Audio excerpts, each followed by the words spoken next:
Dialogando con el padre Raúl Sánchez, en esta ola de confusión que vive la Iglesia Católica es necesario precisar algunas realidades, algunos conceptos, porque si no, pues vamos a seguir yéndonos para abajo. Hay que decir alguna cosa, nosotros los sacerdotes tenemos que decir alguna palabra que exhorte, que alivie, que ilumine al pueblo del Señor.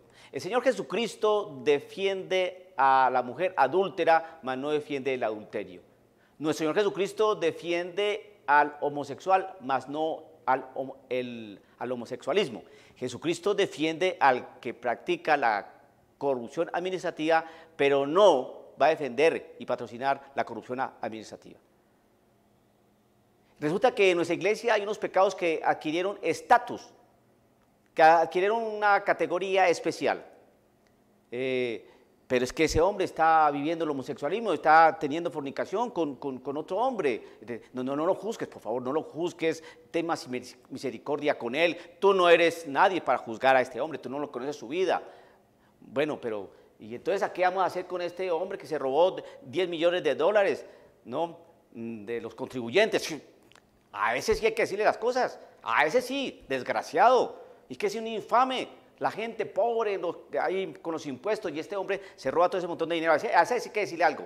Entonces parece ser que no hay como una equidad, como que parece que para que comete corrupción administrativa parece no existe la misma misericordia, ni el mismo tono de voz, ni la misma comprensión, parece que no es así. Pero para los pecados que son de orden sexual, esos sí están llenos de misericordia, llenos de comprensión, con un tono de voz más suave, más quedo, más tranquilo, ¿no? No, un segundo. Pecado es pecado. Dentro de las realidades, dentro del catalogamiento que hizo Cristo, que hizo Dios sobre los pecados, pues está el de honrar padre y madre, no matar, no robar, no fornicar, no mentir, no desear a la mujer del prójimo, santificar las fiestas, etcétera. Todos esos pecados están dentro de ese decálogo, esos pecados, y hay otros pecados, ¿no? Pero esos pecados que están allí, de no adulterar, no fornicar, no mentir, hay unos que por tener talante sexual, categoría sexual, entonces esos tienen un tratamiento especial, moderado, de no juicio, pero otros sí. ¿Por qué? Quiero que expliquen por qué los pecados que tienen categoría sexual, eso sí, no se deben juzgar, eso sí deben tener otro talante. No, pecado es pecado, pecado es pecado. Jesucristo va a acoger siempre al homosexual como persona, lo acoge, lo asume, lo besa, ¿no?, lo respeta, pero ¿qué? Hoy no es así. Hoy no es así, hoy no se puede decir nada respecto al homosexualismo porque ya uno está juzgando, ya uno es un homófobo y ya anda mal. Lo mismo, no se puede decir nada sobre el hombre que está cometiendo adulterio porque es que usted no conoce su vida, no se meta en ese hogar, usted no sabe cómo están viviendo allá, de pronto hasta razón tiene de ponerle los cuernos a su mujer. Usted no diga nada, padrecito, por favor. Usted no es nadie para que diga algo en contra de por qué ese homosexual tiene su novio. Usted no conoce su hogar, usted no conoce su vida pasada, porque no, es un segundo. Pues entonces van a decir lo mismo que comete corrupción administrativa. Padre, no le diga nada que es corrupto administrativo, usted no sabe cuáles fueron sus problemas de orden psicológico cuando tenía 5 años, quién sabe qué trauma ha tenido en su hogar y por qué no puede parar esa cleptomanía. Es que cleptómano debe ser, es que de pronto una situación de orden psicológico que no ha podido superar y hay que tener también comprensión, pero él también tiene hijos y también tiene aspiraciones y esperanzas en su vida. Por favor, no lo juzgue a ese corrupto administrativo. Además, pues son 10 millones de dólares, pues hombre, hay que tener también un poco de paciencia frente a esas cosas, pobrecito. ¿Por qué más bien no le ayudamos a mirar cómo le hacemos para que se supere ese problema? No, ahí sí nadie dice eso.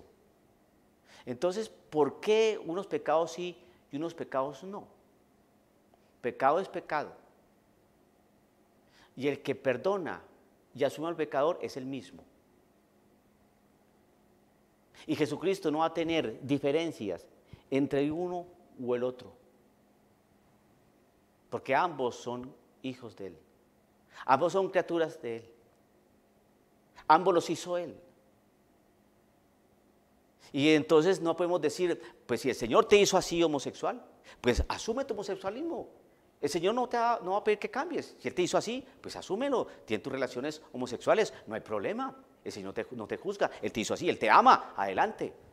Pues lo mismo entonces con el que hace corrupción administrativa. Pues el Señor te hizo así, te hizo débil, pecador, pues ¿qué podemos hacer? Pues adelante, porque si el Señor no hubiera querido que hubiéramos sido perfectos, pues nos hace perfectos. Pero Él sabe que somos débiles y limitados, pues entonces uno tiene que ser débil y limitado. El Señor no nos va a pedir que cambiemos. ¿Va a decir eso? No. Entonces, ¿a qué estamos jugando?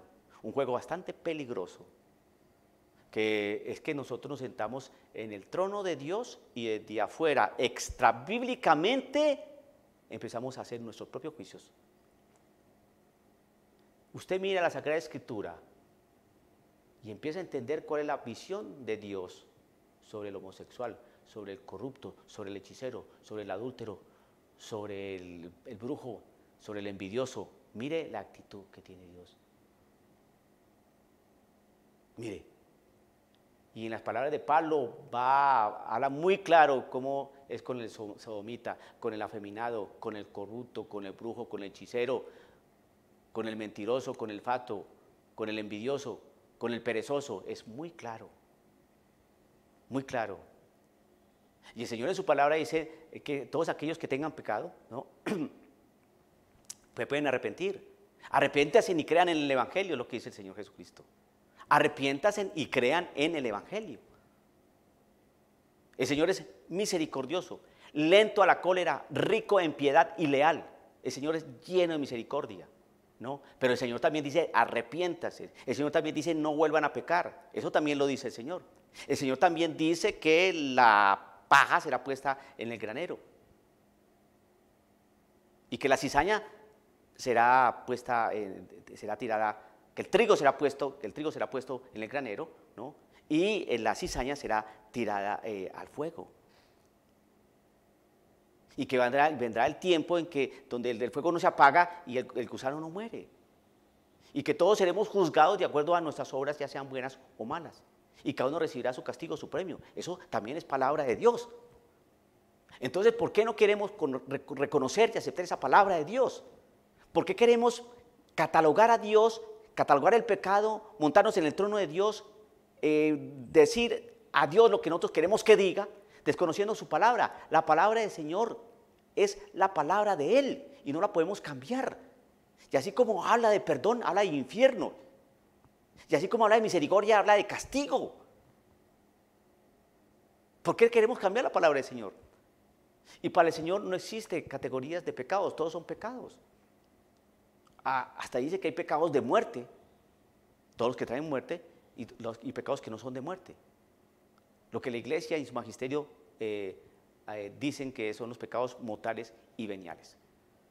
Con este video lo que quiero decir es que el Señor Jesús no condenó a la mujer adúltera, como tampoco condena al homosexual. Pero el Señor no va a estar de acuerdo con el adulterio ni tampoco con el homosexualismo. Por lo tanto, aquel que está en situación de pecado, entonces que tire la primera piedra. Pero aquel que esté libre de pecado, que tire la primera piedra. Pero también atienda la otra palabra, porque eso que estoy citando es palabra de Dios. La palabra de Dios dice, entonces el Señor Jesús dijo que aquel que esté libre de pecado, que tire la primera piedra. Desde los más viejos hasta los más jóvenes se fueron yendo. Se encontró con la mujer y le dijo, ¿dónde están los que te acusan, mujer? Señor, se han ido. El Señor le dice, pues yo tampoco te condeno, pero no vuelvas a pecar. Esa también es palabra del Señor. Es palabra del Señor esa que dice, el que esté libre de pecado, que tire la primera piedra. Esa es palabra de Dios. Y también es palabra de Dios aquella que dice, y no vuelvas a pecar. Pero ¿qué es lo que quieren hacer hoy? Seleccionar todo, estratificar todo, organizarlo todo, sin la palabra del Señor. Es el hombre que se sentó en el trono de Dios y está juzgando. Unas veces juzga con mucha severidad, la corrupción administrativa, y otras veces con mucha compasión y hasta negligente, con negligencia. No, No, las cosas no son así. La iglesia sí está mal. Y estas cosas que yo digo es para que usted piense, que no se debe apartar de la palabra del Señor, que no se debe apartar de la enseñanza de la iglesia, que debe mantenerse siempre firme. Es el mensaje de esperanza, el mensaje de amor. Es que el que resista hasta el final, ese se salvará. Y que todo podrá pasar, mas la palabra del Señor no pasará. Centrémonos en eso. Si nosotros mantenemos firmes esas dos realidades, es más fácil pasar por este trayecto tan difícil en que la iglesia está cruzando por estos días. Que el Señor lo bendiga, dialogando con el Padre Raúl Sánchez.